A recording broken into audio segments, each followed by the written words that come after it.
And here we are. It's all disassembled. Came out fairly straightforward. No real issues this time. Only you got to beat the snot out of them to get them out. And here's a new one.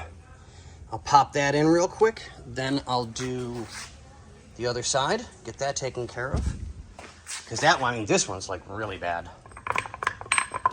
There's no stiffness to it at all. None. So we got our new ones. I'll get these in and taken care of, and we'll get everything ready to go. And I'm going to take me a quick 5-minute union break. And again, here we are. It's still morning. Say hi. Good morning. So the drive shaft is over there, and we'll do that. And giving us our Vanna white. So took us forever to get the last one out. We had to do some massive beating to get the U-joint out itself. So I'll have Ben film for me for just a second. So the yoke here for the top of the drive shaft took forever. They were just stuck. This is cleaned and in good condition, so I'm not worried. So now we go to put the new one in.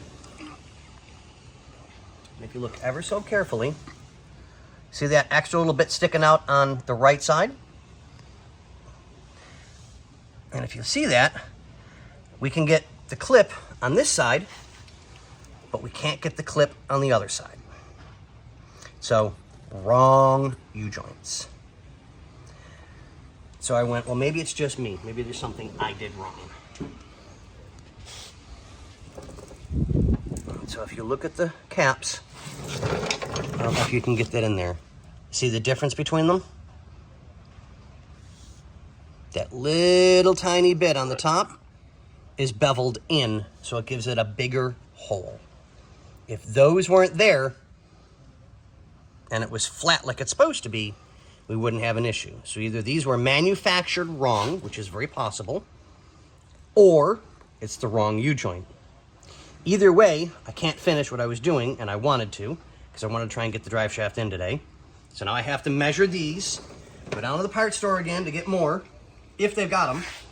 So now we're going to do the differential, do the new gasket, and get that taken care of. So we'll do a quickie, as Ben's going to roll over there for me. So we are going to drain the diff, put a new differential gasket on it, and refill it.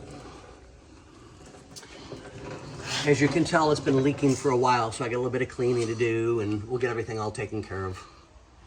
So, but on that note, ladies and gentlemen, I will bid you a good one.